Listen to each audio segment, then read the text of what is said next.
بسم اللہ الرحمن الرحیم۔ ناظرین، آج 3 موضوعات پر بات کریں گے جو انتہائی ضروری ہے۔ سپریم کورٹ کا ایک زبردست فیصلہ آ چکا ہے، بہت دیر سے آیا ہے لیکن آ چکا ہے۔ الیکشن کمیشن کی نظر ثانی درخواست مسترد ہو چکی ہے۔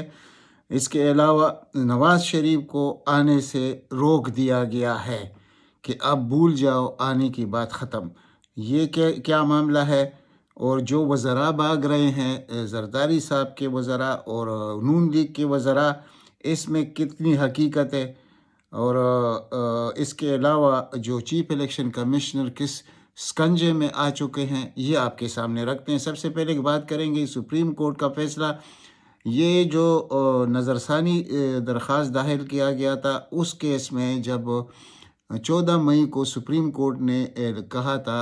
یعنی کہ آج سے تقریباً 6 مہینے پہلے، کہ آپ الیکشن کرا دیں 14 مئی کو، اور انہوں نے وہ پورا نہیں کیا اپنا وعدہ چیف الیکشن کمیشن نے۔ اور خاص کر اس وقت کا جو اشرافیہ تھا، یعنی جس میں وزیر اعظم بھی تھا، وزیر داخلہ، یہ سب ایک پیج پر تھے، اور گورنر اسٹیٹ بینک بھی اس میں شامل ہے، وزیر خزانہ بھی شامل ہے۔ پہلے فنڈ کا انہوں نے بہانہ بنایا، صرف 22 ارب روپے کا فنڈ تھا، اور انہوں نے اپنے لوگوں کو، اس وقت کے جو M N As M P S تھے، ان کو 120 ارب روپے دیے۔ تو یہ ان کی جو چال بازی تھی وہ بھی سامنے ہے سارا کچھ، کہ یہ الیکشن نہیں کرانا چاہتے، کیونکہ ان کو پتہ تھا کہ الیکشن ہم جیت نہیں سکتے عمران خان سے، تو اس لیے انہوں نے ملک کو زمین بے آئین بنا دیا۔ تو اس کی سزا تو ملے گی، یہ وقت کے ساتھ آپ کے سامنے آتا رہے گا، کیونکہ جو چیف الیکشن کمشنر ہے، یہ مکمل طور پر جب سے یہ اس کرسی پر بیٹھا، اس کا کام ہے کہ الیکشن، صاف شفاف الیکشن قوم کو دینا۔ لیکن 9 اپریل 2022 سے لے کر آج تک اس شخص نے کیا کیا؟ آپ کے سامنے ہر وقت یہ روڑے اٹکاتا رہا، اور کس کے کہنے پہ کرتا رہا یہ بھی سب کو معلوم ہے، یعنی طاقتوروں کے کہنے پر۔ اور طاقتور کیوں نہیں الیکشن کرنے دیتے، وہ بھی سب قوم کے سامنے ہے۔ لیکن آج سپریم کورٹ نے آخر کار وہ فیصلہ جو بہت پہلے آنا چاہیے تھا، لیکن دیر آیا درست آیا، وہ فیصلہ کر ہی دیا۔ اب اس میں مزید یہ فائدہ ہوگا کہ جو ابھی پہلے میں سپریم کورٹ میں جو بحث ہوئی، یعنی الیکشن کمیشن کے وکیل نے جو کہا کہ ہمیں 1 ہفتہ اور دیا جائے، اس کا مطلب یہ تھا کہ 1 ہفتہ اور دیا جائے گا، پھر آگے میں بیمار ہو جاؤں گا تو 14 دن رہ گئے چیف جسٹس کے، تو یہ کیس ختم ہو جائے گا، آگے والا جو آنے والا چیف جسٹس ہے شاید وہ اس کی طرف نظر ہی نہ رکھے۔ تو یہ بھی انہوں نے کامیاب نہیں ہونے دی، اور پھر الیکشن کمیشن کے وکیل نے کہا کہ میرے پاس کچھ نئے پوائنٹس ہیں اس میں، وہ حالانکہ یہ ریویو ہے، یعنی الیکشن کمیشن کی نظر ثانی درخواست تھی، تو نظر ثانی میں ریویو یعنی اضافی کوئی چیز شامل نہیں ہو سکتا۔ اگر اس کیس میں اگر کوئی غلط چیز آ گئی ہے یا اس کو مان لیا جاتا ہے، حالانکہ یہ بہت کم ہوتا ہے، تو اس پر بات ہو سکتی ہے، اضافی چیزیں شامل نہیں کی جا سکتی۔ تو اس پر جناب اعجاز الحسن صاحب نے مکمل طور پر اس کو لاجواب کر دے، کہتے ہیں آئیں بائیں شائیں نہ کریں، وہ بات کریں جو ہم نے آپ کو کہا تھا کہ 14 مئی کو الیکشن کریں، آپ نے نہیں کیا، اب اس کا جواب آپ نے دینا ہے۔ یعنی یہ کنٹمپٹ آف کورٹ ہے کہ جو چیف الیکشن کمشنر پہ بھی لگے گا، وزیر اعظم جو اس وقت کے تھے اس پر بھی لگے گا، وزیر داخلہ پر بھی لگے گا، جتنے ملوث لوگ ہیں سب کے خلاف یہ توہین لگے گا۔ اور جب یہ توہین لگتا ہے تو آپ کو معلوم ہے پھر کیا ہوتا ہے۔ تو اس وقت یعنی کہ یہ ریویو پٹیشن تو مسترد ہو چکی ہے، اب اس کی سماعت شروع ہو جائے گی۔ سماعت یہ 2 3 4 دن لے گا، زیادہ نہیں لے گا، اور سماعت میں پھر ان کو سزا ہوگی، اور وہ بھی اس طرح کوئی ہائیبرڈ طریقے سے نہیں ہوگی، مکمل طور پر ہوگی۔ جو انہوں نے آئین توڑا ہے، قانون توڑا ہے، اس کی سزا تو ملے گی۔ یہ تو آئین میں جو ہے وہی اسی پر یہ ملک چلتا ہے جو آئین میں درج ہوتا ہے، جو آئین جس طرح کی ڈائریکشن پہ آپ نے ملک کو چلانا ہے، تو ادھر تو انہوں نے الٹا یعنی پہیا گھما دیا ہے۔ ایسے ہو نہیں سکتا کہ، اور یہ سب کچھ کیوں ہو رہا تھا؟ اس وقت کی اسٹیبلشمنٹ آپ کو پتہ ہے، جنرل باجوہ صاحب نہیں چاہتے تھے کہ الیکشن ہو، پھر اس کے بعد جو کنٹینیوٹی ہمیں نظر آ رہی ہے یہ بھی نہیں چاہ رہے۔ اب دوسری جو بات شروع ہو گئی ہے وہ یہ ہے کہ نواز شریف کو بھی آنے سے روک دیا گیا ہے، حالانکہ وہ ویسے بھی نہیں اس کو شکوک تھے کہ ایک تو میرے پاس پولیٹیکل کیپٹل نہیں ہے، دوسرا یہ ہے کہ حالات بدلنے میں بھی دیر نہیں لگتا، کسی وقت بھی پانسا پلٹ سکتا ہے، تو اس ڈر کی وجہ سے وہ نہیں آ رہے۔ اب مکمل طور پر انکار کر دیا گیا کہ جناب آپ ادھر ہی رہیے، آپ پاکستان آنے کا سوچ ختم کیجئے، تو اب نواز شریف تو نہیں آئیں گے۔ اور یہ کیا ہے، اب اس میں بہت کچھ اب نکلنے والا ہے کہ شہباز شریف کے اس 16 مہینے میں ان کے وزراء نے اور شہباز شریف نے اور ان کے ساتھ ملی ہوئے لوگوں نے کتنا بڑا غبن کیا ہے اس ملک کے ساتھ۔ 20,000 ارب کا جو قرضہ لیا گیا ہے صرف 16 مہینوں میں، جو تاریخ میں ایک نیا اضافہ ہے، یہ کبھی ہوا نہیں ہے۔ یعنی 8,000 ارب ڈالر لے رہا ہے عمران خان، صرف 8,000، اور وہ بھی پونے 4 سال میں۔ اور اب آپ دیکھ لیجئے کہ انہوں نے کیا کر دیا ہے، یہ سب کچھ آئے گا۔ اب یہ جو کہتے ہیں نا آئین و قائن کوئی چیز نہیں ہوتا، جب عمل درآمد وہ ایک وقت نہیں ہوتا تو دوسری وقت ہو جاتا ہے، یعنی بچتا اس میں سے کوئی بھی نہیں ہے۔ تو اب ان کے کچھ وزراء نون لیگ کے اور شہباز تری مکمل طور پر جکڑے جائیں گے، اسی لیے تو یہ جب حکومت ختم ہوتی ہے تو یہ بھاگ جاتے ہیں، ان کو پتہ ہوتا ہے کہ کسی وقت کچھ بھی ہو سکتا ہے، عوام کا پارا جواب ہائی ہو سکتا ہے، حالات خراب ہو سکتے ہیں، الیکشن کی طرف جایا جا سکتا ہے یا کچھ اور بھی ہو سکتا ہے، تو ان کے لیے یہ اپنے دروازے کھلے رکھتے ہیں کہ ہم اپنے ملک میں واپس چلے جائیں۔ اپنا ملک ان کا کون سا ہے آپ سمجھتے ہیں؟ تو یہ اپنے ملکوں میں بھاگ چکے ہیں۔ اور اسی طرح زرداری صاحب دبئی میں بیٹھے ہوئے ہیں، زرداری صاحب کے 16 لوگوں کو یعنی سٹاپ لسٹ پہ رکھ دیا گیا ہے، کسی کو واچ لسٹ پہ رکھ دیا گیا ہے۔ اور یہ ابھی 400 ارب کا ایک گپلہ ایک شخص نے کیا ہے، وہ رات کو جو میں نے کہا رمیش کمار نام ہے اس کا اور اسی طرح منظور کاکا، یہ بھی یہ جو ہمارے اس وقت طاقتور لوگ ہیں، انہوں نے یہ سمجھانے کی کوشش کی ہے کہ بھائی آپ لوگ خاموش رہیے، ہم نے اس نظام کو 3 سال کے لیے آگے لے کے جانا ہے، آپ الیکشن کی بات نہ کریں۔ یعنی کاکڑ کا جو یہ اقتدار ہے یہ ہم 3 سال کے لیے آگے لے کے جائیں گے، لیکن ایسے ہو نہیں سکتا، یہ ممکن ہی نہیں ہے۔ اور جب ممکن نہیں ہے، وہ آج سپریم کورٹ کا ایک فیصلہ ہے، کل کوئی اور فیصلہ آئے گا جو آج طاقت میں ہے، اس کے اوپر بھی وہی چیز لاگو ہوگا جو دوسرے اس سے پہلے طاقتور لوگ تھے۔ تو جب یہ سب کچھ ہوگا تو بات تو آئے گی اور فیصلہ سپریم کورٹ میں ہوگا، اور یہ کہنا کہ فلانا چیف جسٹس آئے گا، فلانا جائے گا، یہ غلط باتیں ہیں۔ یعنی کوئی بھی اتنا بڑا بوجھ اٹھا نہیں سکتا، تو الیکشن کی طرف تو جانا پڑے گا، اور جب الیکشن کی طرف جائیں گے تو آپ کو معلوم ہے کہ پھر کیا ہوگا۔ الحمدللہ 266 نشستیں ہیں پاکستان میں، اور اس وقت کا جو تجزیہ آ رہا ہے اس میں تو 85% عمران خان کے ووٹر سپورٹر ہے پاکستان میں۔ تو یہ کیسے، یعنی یہ دھاندلی بھی کریں گے، کیا کچھ بھی کریں گے تو یہ کر نہیں سکیں گے۔ میں یہی بتانے کی کوشش کرتا ہوں کہ یہ تو زرداری صاحب اگر سندھ کی انٹیریئر 5 ضلعوں کو اگر چھوڑ دیا جائے تو باقی اس کا بھی پولیٹیکل کیپٹل تو ہے نہیں پاکستان میں، کراچی میں کوئی چیز نہیں ہے اس کا، تو اندرونی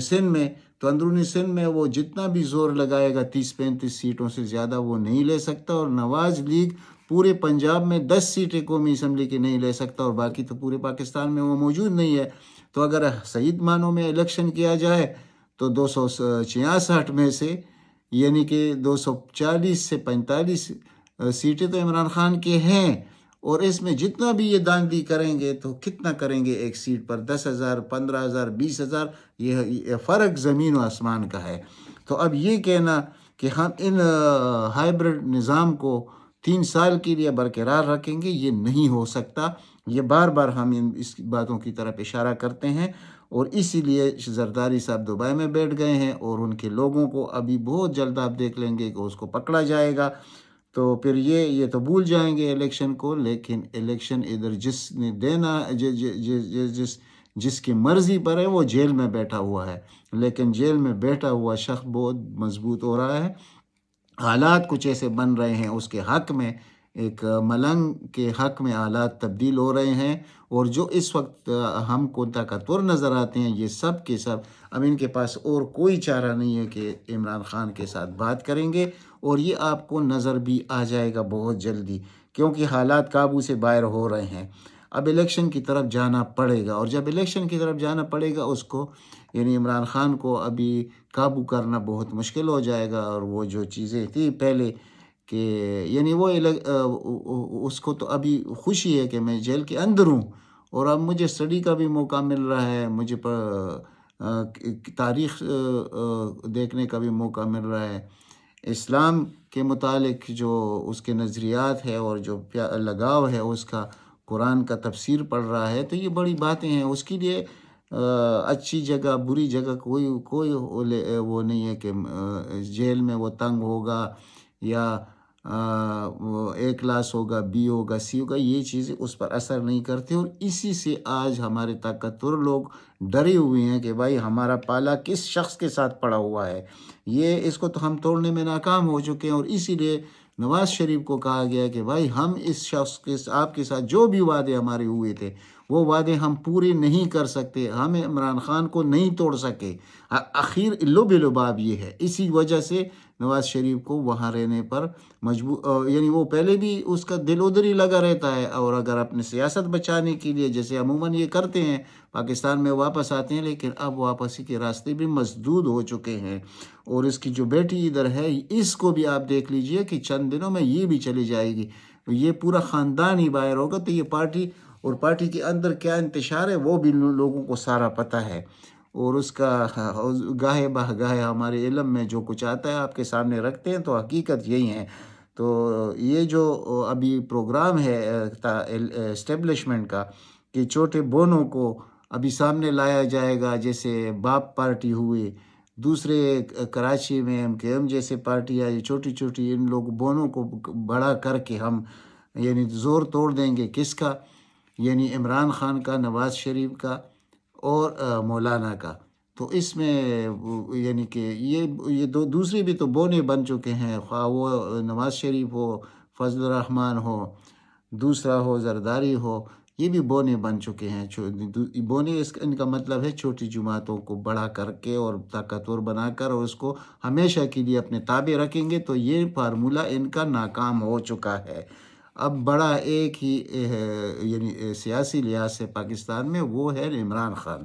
بات عمران خان سے کرنی پڑے گی، اور جب بات کرنی پڑے گی تو وہ تو الیکشن کی بات ہوگی، اور تو کوئی ہے نہیں۔ نہ وہ کہتا ہے میں کسی کو NRO دیتا ہوں، نہ خود لیتا ہوں، حالانکہ آفتاب اقبال کا ایک ویڈیو ابھی وائرل ہے، اور اس میں وہ کہتا ہے کہ عمران خان کو نرمی دکھانی چاہیے، عمران خان کو یہ جو ڈرانے دمکانے والی باتیں اس سے پیچھے آنا چاہیے، تو اس کے سارے راستے صاف ہو جائیں گے۔ یعنی اس کا مقصد یہ ہے کہ جو عمران خان عموماً کہتا ہے کہ میں نہ کسی کو NRO دیتا ہوں، نہ کسی سے لیتا ہوں، تو اس پیراہے میں اس نے یہ اپنا ویڈیو ریلیز کیا ہے۔ تو بات تو صحیح ہے کہ اگر اتنی سختیاں ہیں عوام کے ساتھ بھی اس وقت، یعنی عوام مہنگائی میں پنسے ہوئے ہیں، بجلی کے بلوں میں پنسے ہوئے ہیں، اپنے بچوں کو رزق تک نہیں دے سکتے، تو اس وقت کچھ درمیانہ راستہ بھی لینا پڑتا ہے۔ لیکن بہرحال یہ مرضی تو لیڈر کی ہوتی ہے، اور لیڈر تو عمران خان ہے، اور انشاءاللہ بہت جلد یہ جو اس وقت ہے وہ اندھیرے ہیں پاکستان پر چھائے ہوئے ہیں، یہ بہت جلد روشنی میں بدلیں گے، اور اس کا انتظام بھی موجود ہے۔ ان کے پاس کوئی انتظام نہیں ہے، ان کا تو یہ انتظام ہے کہ سعودیہ سے بن سلمان آ رہا ہے، اور اب وہ آتا بھی ہے یا نہیں یہ بھی کل تک ہمیں پتہ چل جائے گا، اور آنا بھی 4 گھنٹے کے لیے، اور انہوں نے پھر بھیک مانگنا ہے، اور بھیک کب تک ملے گا یہ بھی، اور کہتے ہیں انویسٹمنٹ، وہ 4 گھنٹے میں وہ سائن بھی کرے گا اور انویسٹمنٹ بھی پاکستان آ جائے گی۔ یہ دور کے ڈول ہے جو سہانے لگتے ہیں، ایسے ہوتا نہیں ہے کہ $12 بلین کے معاہدوں پر دستخط ہو جائیں گے اور فوراً کام شروع ہو جائے گا۔ یہ تو عمران خان کے دور میں ہوا تھا، یہ جو آئل ریفائنری پہ باتیں تھی، سی پیک پر باتیں تھی، یہ ہو چکی تھی سلمان کے ساتھ، لیکن وہ بھی دیکھ رہے ہیں پاکستان کے حالات کو کہ پاکستان کے سیاسی حالات ہے کیا، اسٹیبلٹی اس ملک میں ہے نہیں، تو وہ کیسے کریں گے۔ اس وقت اسٹیبلٹی تھی تو تب یہ سب کچھ ہو رہا تھا، اب یہ نہیں ہو سکتا، تو اس لیے وہ صرف 4 گھنٹے کے لیے آئیں گے، اگر آئے تو وہ باقی جائیں گے انڈیا میں 2 دن کے لیے یا 2.5 دن کے لیے، تو اصل دورہ تو اس کا وہی ہے۔ تو ہماری حیثیت یہ رہ گئی ہے اس طاقتور ملک کی، اس ایٹمی قوت کی، دنیا کی 5ویں بڑی طاقت، اور آج ہم معیشت کے لحاظ سے کہاں کھڑے ہیں؟ یہ ہمارے طاقتوروں کی وجہ سے اور ان چور لٹیروں کی وجہ سے پاکستان کا حال یہ انہوں نے کر دیا۔ صرف 16 مہینے میں یعنی عزت کی زندگی سے ہمیں بیکاریوں کی صف میں لا کر کھڑا کر دیا۔ لیکن اب بھی یہ لوگ جو بس نہیں کرتے تو کل بھی انہوں نے بھی تو عوام میں آنا ہے، جو ہمارے اسٹیبلشمنٹ کے بڑے ہیں۔ ان کو یہ تو سوچنا پڑے گا۔ آخر کار انسان سوچتا ہے کہ بھائی کل کا کیا ہوگا، کیونکہ یہ ملک کسی دن سدھر نہیں سکتا بغیر عمران خان کی۔ اس کی کچھ وجوہات ہے، روز میں نہیں بیان کر سکتا، اس وجہ سے میں کہہ رہا ہوں، ان وجوہات کی وجہ سے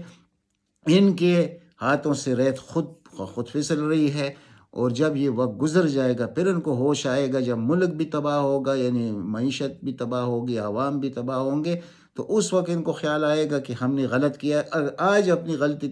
تسلیم کر لے اور آج صاف شفاف انتخابات کی طرف چلے جائے تو پاکستان کے سارے مسائل حل ہو جائیں گے۔ اور انشاءاللہ بہت جلد یہ پاکستان کسی اور جگہ نہ، جیسے یعنی کرونا کے دور میں پاکستان دنیا کی ساری معیشتیں بیٹھ گئی، پاکستان کی معیشت اٹھ بھی گئی۔ پاکستان نے کرونا کے ساتھ جو فائٹ کیا، اس میں جو 3 سرفہرست ممالک ہے اس میں پاکستان ہے۔ یعنی یہ کیا ان ہمارے طاقتوروں کو نظر نہیں آ رہا؟ صرف بغض عمران میں پورے پاکستان کا بیڑا غرق کر رہے ہیں۔ اب تک اتنا، انشاءاللہ ملتے ہیں اگلی ولاگ میں۔ اگر ہو سکے تو اس چینل کو سبسکرائب کیجیے۔ اللہ تعالیٰ آپ سب کو اپنے سامان میں رکھے۔